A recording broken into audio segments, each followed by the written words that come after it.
नीति शास्त्र, सत्यनिष्ठा एवं अभिरुचि यूनिट 2 के बारे में हम बात कर रहे हैं, जो एटीट्यूड या अभिवृत्ति की बात कर रहा है।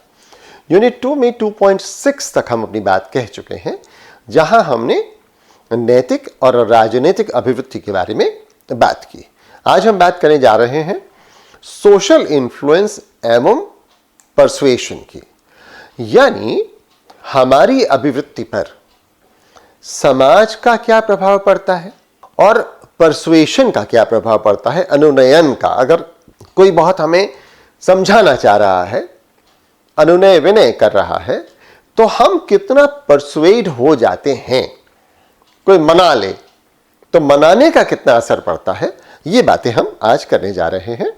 तो हमारे सामने जो मित्रों सेक्शन है वो है सामाजिक प्रभाव और अनुनयन। सामाजिक प्रभाव और अनुनयन अभिवृत्ति पर कैसे पड़ रहा है, कैसे इसकी बात हम समझ पाएंगे, इसमें 2 सेक्शंस हमारे पास आए। एक है सोशल इन्फ्लुएंस या सामाजिक प्रभाव और दूसरा अनुनयन या परसुएशन। एक एक करके आइए बात करते हैं। पहले बात करते हैं सामाजिक प्रभाव की। सामाजिक प्रभाव में फिर से 3 बातें हैं, इसकी अर्थ है, इसकी विशेषताएं हैं और प्रकार है। तो ये अर्थ इसका क्या हुआ, हम मनुष्य हैं, कैसे सीखते हैं, कैसे चीजों को समझते हैं, कैसे प्रभावित होते हैं, यह अंतःक्रिया है, इंटरैक्शन है। किससे इंटरैक्शन हो रहा है?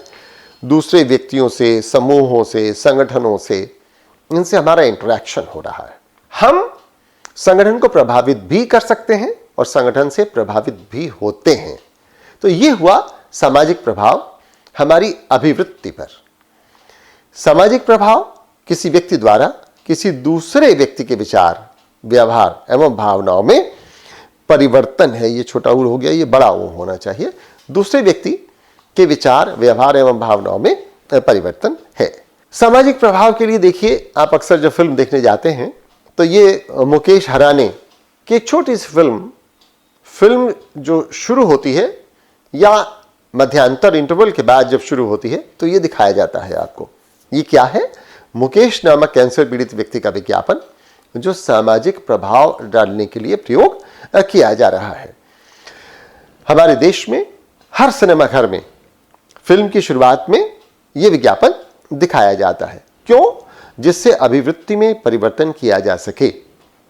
यह मजेदार उदाहरण है सामाजिक प्रभाव का। आइए देखें कि सामाजिक प्रभाव की विशेषताएं क्या है।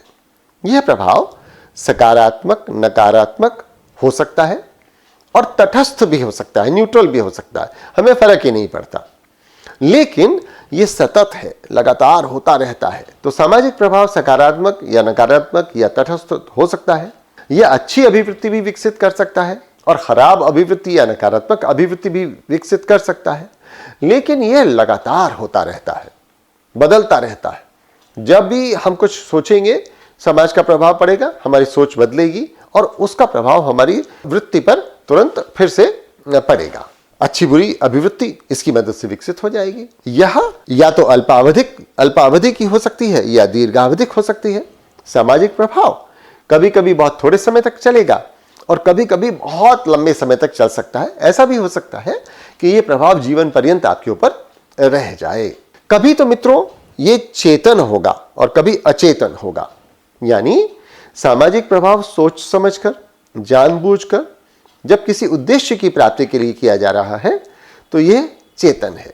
जैसे माननीय प्रधानमंत्री या राष्ट्रपति या कोई भी आपका नेता कोई आपसे अनुरोध करता है, उद्घोषणा करता है, आपसे कहता है कि आपको क्या करना चाहिए, तो ये एक अपील है जो चेतन है। अचेतन क्या है? तो जिसका उद्देश्य कुछ बहुत ज्यादा डायरेक्ट एक्शन वाला नहीं था, लेकिन कुछ न कुछ उसका उद्देश्य इस तरह से था जिससे आप धीरे धीरे अपने आप में परिवर्तन कर पाए। तो चेतन सामाजिक प्रभाव सोच समझकर, जानबूझकर किसी उद्देश्य की प्राप्ति के लिए किया जाता है और अचेतन सामाजिक प्रभाव स्वतः हो जाता है, आपको समझ नहीं आता। आप किसी को देखते हैं, किसी को समझते हैं, कुछ देखते हैं कि कोई कैसे कर रहा है, तो वहां से आपका ये सामाजिक प्रभाव पड़ता है। अचेतन अनायास हो जाता है, सचेतन सायास किया जाता है। जो लोक अभिव्यक्ति है हमारी, वो सार्वजनिक स्थलों पर प्रदर्शित होती है। सफाई के प्रति ध्यान, कैसे आप सड़क पर कूड़ा फेंक देते हैं, कैसे आप सड़क पर कूड़ा नहीं फेंकते हैं, कैसे आप सड़क पर पड़े कूड़े को उठाकर कूड़ेदान में डाल देते हैं, ये पब्लिक एटीट्यूड है, यह हमारी लोक अभिवृत्ति है। और दूसरा इसका पहलू है निजी अभिवृत्ति। ये क्या हुआ, ये व्यक्तिगत जीवन से जुड़ी हुई है, हम अपने जीवन में कैसे रहना चाहते हैं। मैं सफाई रखता हूं, सार्वजनिक जीवन में क्या हो रहा है क्या नहीं हो रहा है, सार्वजनिक स्थलों पर मैं खुद सफाई के लिए तत्पर होऊंगा या नहीं होऊंगा, ये एक अलग बात है। यह जीवन का अंग है और व्यक्ति पर सतत प्रभाव डालता है। सामाजिक प्रभाव की क्षमता कुछ लोगों में तो अधिक होगी, जैसे सेलिब्रिटी हैं, बड़े राजनीतिज्ञ हैं, कोई प्रसिद्ध व्यक्ति है, सामाजिक रूप से बहुत प्रतिष्ठित है, उनकी क्षमता समाज में प्रभाव डालने की अधिक होगी। अधिकतर देखा गया कि विद्यार्थी शिक्षकों से भी बहुत प्रभावित होते हैं। कुछ व्यक्तियों में यह क्षमता कम या न के बराबर होगी। क्यों? क्योंकि वो उस तरह से समाज में नहीं देखे जाते, उनका मान सम्मान या उनकी सोच से लोग प्रभावित नहीं होते। तो सामाजिक अभिवृत्ति के प्रकार कौन कौन से हैं? ये मित्रों 5 प्रकार हमारे सामने आ रहे हैं। 3 हमने लिए हर्बर्ट केलमैन के अनुसार और 2 हैं हमारे पास अन्य। कैसे सामाजिक प्रभाव आपकी अभिवृत्ति पर प्रभाव डालता है, समाज का प्रभाव आपकी अभिवृत्ति पर पड़ता है, आइए एक एक करके देखें। सबसे पहले आइए देखते हैं कि अनुपालन क्या है। अनुपालन के अंतर्गत व्यक्ति प्रभाव डालने वाले व्यक्ति के साथ शाब्दिक रूप से सहमत हो जाता है, शाब्दिक रूप से सहमत हो जाता है और क्रियान्वयन करना लगता है, उसकी बात को मानने लगता है, लेकिन यह भावनात्मक रूप से नहीं हो रहा। यहां अभिव्यक्ति का परिवर्तन आवश्यक नहीं है, यह वास्तविकता में अपनी असहमत राय को निजी बना के रखता है। अनुपालन से व्यक्ति के व्यवहार में परिवर्तन तो होता है, परंतु आवश्यक नहीं है कि यह दीर्घकालिक हो जाए। इसको हम मित्रों कहते हैं अनुपालन। दूसरा है आइडेंटिफिकेशन या पहचान। यहां व्यक्ति प्रभाव डालने वाले व्यक्ति से प्रभावित हो जाता है और प्रभाव में आकर प्रभाव डालने वाले व्यक्ति की तरह से होना चाहता है। इसमें व्यक्ति प्रभाव डालने वाले व्यक्ति से न केवल प्रभावित होता है, बल्कि यह उसकी तरह से बनना भी चाहता है। प्रभावित व्यक्ति प्रभाव डालने वाले व्यक्ति का अनुसरण करता है। तीसरा वर्ग है समावेशन या इंटरनलाइजेशन का। यहां सामाजिक प्रभाव के अंतर्गत आने वाला व्यक्ति न केवल सहमत होता है, बल्कि उसकी अभिवृत्ति को, दूसरे व्यक्ति की अभिवृत्ति को अपने व्यक्तित्व का एक अंग बना लेता है, भाग बना लेता है। मैं भी वैसा ही हो गया, मैं अपने अध्यापक जैसा हो गया, मैं गांधी जी जैसा हो गया, मैंने इसको इंटरनलाइज कर दिया। इसके बाद है अनुरूपता यानी कन्फॉर्मिटी।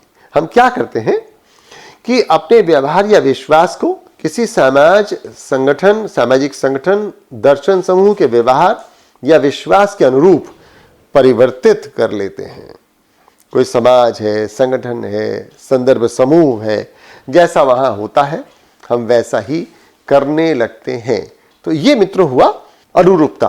क्यों ऐसा हो रहा है? क्यों हम अनुरूप व्यवहार कर रहे हैं? क्योंकि हमें डर है कि यदि हम इसके विपरीत कार्य करेंगे तो लोग क्या सोचेंगे या कहेंगे और हमारा बहिष्कार हो सकता है, हमें उपेक्षा का पात्र बनना पड़ सकता है, हमें एकांकीपन से गुजरना पड़ सकता है। बड़ी मजेदार एक बात आजकल चलती है, फियर ऑफ मिसिंग आउट। लोग कहते हैं FOMO, fear of missing out. मैं अपने समूह से, मित्रों से, कक्षा के विद्यार्थियों से, परिवार से अलग ना हो जाऊं, तो इसीलिए है FOMO, fear of missing out, मुझे अलग ना कर दिया जाए। इसकी वजह से व्यक्ति अपनी वृत्ति को बदलकर सामाजिक वृत्ति के अनुरूप होता है। और अंत में है आज्ञाकारिता। मेरी अभिवृत्ति क्यों बदल रही है? क्योंकि मुझे आपकी आज्ञा का पालन करना है। यह सामाजिक प्रभाव का सबसे प्रत्यक्ष और स्पष्ट रूप है, एकदम प्रत्यक्ष और स्पष्ट है। यहां जिसके पास अधिकार है, यानी अधिकार से युक्त व्यक्तियों के प्रभाव में आकर व्यक्ति निर्देशानुसार या आज्ञानुसार व्यवहार करने लगता है। बदल जाएगा इसकी कोई गारंटी नहीं है। क्यों? क्योंकि आदेश के अनुरूप व्यवहार न करने पर दंड मिलने का भय होता है। तो यह सामाजिक प्रभाव का एक ऐसा तरीका है जहां अभिवृत्ति बदल नहीं रही है। इसमें अधिकार से युक्त व्यक्तियों के प्रभाव में आकर व्यक्ति उनके निर्देशानुसार या आज्ञानुसार व्यवहार करता है। उसे भय रहता है कि अगर ऐसा नहीं करेगा तो दंड मिलेगा। दो बातें हमारे सामने शुरू में आई थी, एक सामाजिक प्रभाव और दूसरा अनुनयन। सामाजिक प्रभाव के विषय में हमने पूरी बात समझ ली। आइए अब अनुनयन के बारे में बात करते हैं। देखते हैं कि ये अनुनयन क्या है, जिसको हमने कहा आपसे कि ये परसुएशन है, मनाना, बुझाना, समझाना, ये है। तो ये है अनुनयन या परसुएशन। इसका अर्थ क्या है? भावना, सूचनाओं या तर्कों के माध्यम से किसी व्यक्ति की किसी घटना पर विचार, वस्तु या अन्य किसी व्यक्ति के प्रति अभिवृत्ति में परिवर्तन। जब हम कुछ कह रहे हैं, मना रहे हैं, सूचना दे रहे हैं, बता रहे हैं, तर्क दे रहे हैं और क्या चाहते हैं? किसी व्यक्ति की काहे में अभिवृत्ति या व्यवहार में परिवर्तन। किसके प्रति? किसी घटना, विचार, वस्तु या किसी अन्य व्यक्ति के प्रति अभिवृत्ति में बदलाव आ जाए, व्यवहार में परिवर्तन आ जाए। कैसे? क्योंकि हमने कुछ भावना इस्तेमाल की, इमोशनल, कुछ सूचनाएं दी या कुछ तर्क प्रस्तुत किए, तो फिर इसे हम कहते हैं कि यह है अनुनयन। यह अनुनयन किसी व्यक्ति की मान्यता, अभिवृत्ति, अभिप्रेरणा या व्यवहार को परिवर्तित कर सकता है। मैंने आपको समझा दिया, आपने मुझे समझा दिया, अब मेरी सोच बदल गई, मेरा एटीट्यूड बदल गया, मैं बहुत उत्साहित हो गया, मोटिवेटेड हो गया और इससे मेरे व्यवहार में परिवर्तन आ गया। यह व्यक्ति में ऐसा विश्वास उत्पन्न करने की कोशिश करता है जिससे वह वक्ता की बात मानकर, जो कह रहा है उसकी बात मानकर अपनी अभिवृत्ति में परिवर्तन कर सके।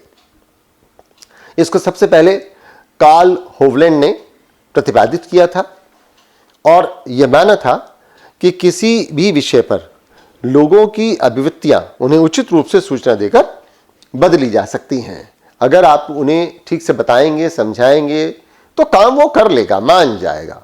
इसका प्रयोग व्यक्तिगत लाभ के लिए भी लोग करते हैं, जैसे चुनाव प्रचार, विक्रय, या वकील बहुत करता है, जैसे आपको समझा लेता है, या नेताजी लोग कहते हैं कि अरे ठीक है हम समझा लेंगे। घर के बड़े बुजुर्ग कहते हैं कि अच्छा कोई बात नहीं, हम इसको देखते हैं, हम इस पर बात करेंगे, समझा लेंगे। तो जितने भी कंसल्टेंट हैं, एडवोकेट्स हैं, ये सारे अनुनय के माध्यम से दूसरे की वृत्ति में परिवर्तन की प्रयास करते हैं। यह एक मनोवैज्ञानिक घटना है। समाचार पत्र, रेडियो, टीवी विज्ञापन, अपील, संदेश, कुछ आर्ग्यूमेंट्स, ये सभी अनुनय के रूप में हमारे सामने आते हैं। क्यों हम इसका इस्तेमाल कर रहे हैं? जिससे हम विपरीत मतों को परिवर्तित करें या उनको तटस्थ कर दें। या तो आप हमारे साथ मिल जाइए, हमारी जैसी बात कीजिए, या इंडिफरेंट हो जाइए, कोई बात नहीं भाई, वोट मत दीजिए। आपने अक्सर देखा होगा कि पार्लियामेंट में बहस हो रही है, संसद में बहस हो रही है, दोनों पक्ष एक दूसरे को प्रभावित करने की पूरी कोशिश कर रहे हैं, वृत्ति में परिवर्तन आ जाए। मान लीजिए वृत्ति में परिवर्तन आ गया, सोच में परिवर्तन आ गया, तो आपने दूसरे समूह की बात मान ली या दूसरे समूह ने आपकी बात मान ली। या मान लीजिए ऐसा नहीं हो पाया तो कहा अच्छा ठीक है, आप इंडिफरेंट हो जाइए, वॉकआउट कर गए। वॉकआउट करने का मतलब क्या हुआ कि हम अब अपनी बात नहीं कहेंगे, हम वोट नहीं देंगे। तो तटस्थ करने के लिए भी अनुनयन का इस्तेमाल किया जाता है। यह अप्रकट मतों एवं सकारात्मक अभिवृत्तियों को उभारने के लिए और अनुकूल लोक मतों के संवर्धन के लिए भी इस्तेमाल किया जाता है। हमने कुछ कहा तो बहुत अच्छी बात है, हमने कुछ कहा ही नहीं, तो हमने दूसरे को समझाया बुझाया कि नहीं नहीं भाई आप अपनी बात कहिए, आप कहते क्यों नहीं, आप भी अपनी बात कहिए। इससे बहुत पॉजिटिव जो एटीट्यूड्स होते हैं, जो लोग बोल ही नहीं रहे हैं लेकिन सकारात्मक हैं, उनको हम उभारते हैं और उसकी मदद से हम कुछ कार्य करना चाहते हैं। इसके उत्तरदायी कारक क्या है, कहां से हम अनुनयन की बात शुरू करते हैं?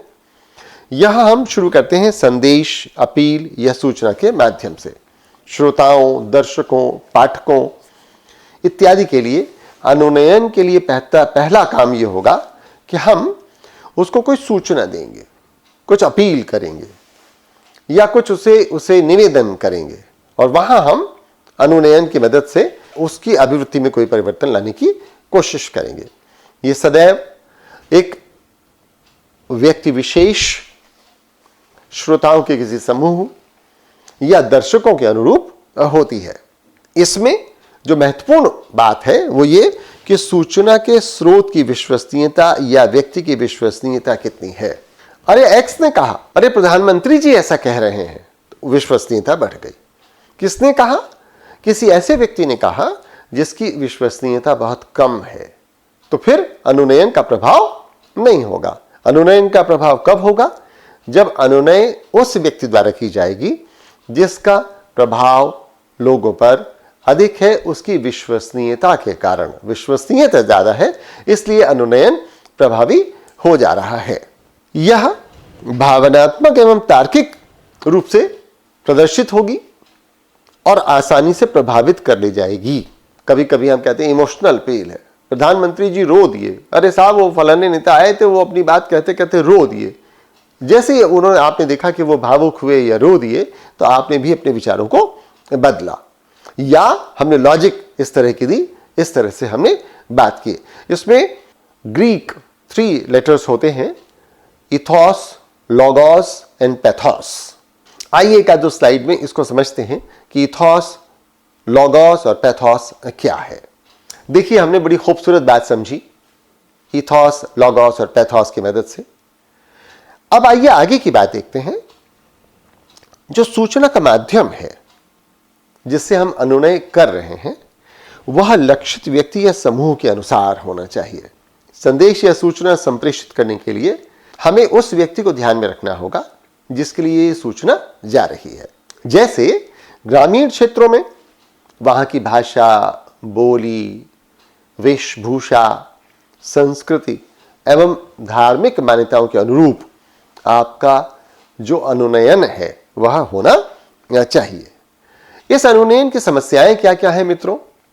यहां बड़ी भारी समस्या है कि श्रोता या दर्शक स्वतंत्रता खो देने के भय से प्रभावित होता है। अगर ऐसा हो गया तो वो निश्चित रूप से विरोधात्मक व्यवहार करेगा या प्रतिक्रिया करेगा। जैसे ही उसको पता चला कि आप उसकी इंडिपेंडेंस पर प्रहार करने जा रहे हैं, तो वो तुरंत रिएक्ट करेगा। जब वो रिएक्ट करेगा, सावधान हो जाएगा, तो ये फोर वार्निंग भी है, यानी हम पहले से सचेत हैं कि अच्छा अच्छा फलाने साहब आएंगे, अच्छा अच्छा अपनी बात कहेंगे और इनसे प्रभावित नहीं होना है। ये हमारे लिए फोर वार्निंग हो गई, जिसे पूर्व चेतावनी कहते हैं। जब श्रोता या दर्शकों को संदेश प्रेषक के तथ्य गलत लगने लगते हैं, तथ्यों व तर्कों की उपेक्षा या चयनात्मक उपेक्षा वो फिर करेगा। जब भी उसे लगेगा कि तथ्य गलत हैं, तर्क गलत हैं, तो जो भी श्रोता या वक्ता है वो श्रोता और दर्शकों पर प्रभाव नहीं डाल पाएगा। क्यों? क्योंकि वहां सेलेक्टिव अवॉइडेंस हो रही है, चयनात्मक उपेक्षा हो रही है कि इसकी बात नहीं सुननी है या नहीं माननी है। व्यक्ति अपनी अभिव्यक्ति बदल ना दे, इसके लिए भी अक्सर हम कुछ ना कुछ कार्य करते हैं। हमें डर है कि हमारे घर में मान लीजिए हमारा भाई है और हमें डर है कि अभी एक्स आएंगे और वो इसको कुछ समझाएंगे, बुझाएंगे, अनुनय विनय करेंगे और अनुनयन के माध्यम से इसकी अभिवृत्ति को बदल देंगे। तो हम क्या करते हैं, हम कुछ छोटे छोटे तर्क उस व्यक्ति के विचारों के विरुद्ध देंगे। मैं अपने छोटे भाई के विचारों के विरुद्ध कुछ छोटे छोटे तर्क दूंगा, इसलिए दूंगा जिससे वो मुझसे तर्क करने लगे और अपनी सोच या विचार पर और दृढ़ हो जाए। यानी क्या हुआ, ये हो गया एटीट्यूड इनॉक्यूलेशन, अभिव्यक्ति का टीका। मैंने छोटी छोटी बातें कह के उसको उसके मत में और स्थापित कर दिया, अब वो मानेगा नहीं।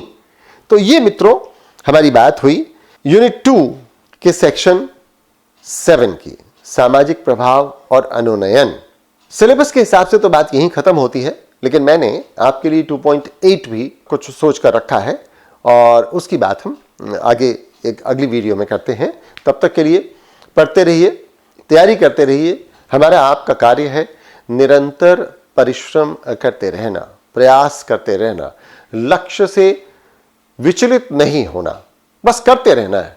तो तब तक मित्रों निरंतर पढ़ाई करते रहिए, तैयारी करते रहिए। हम फिर मिलते हैं 2.8 में।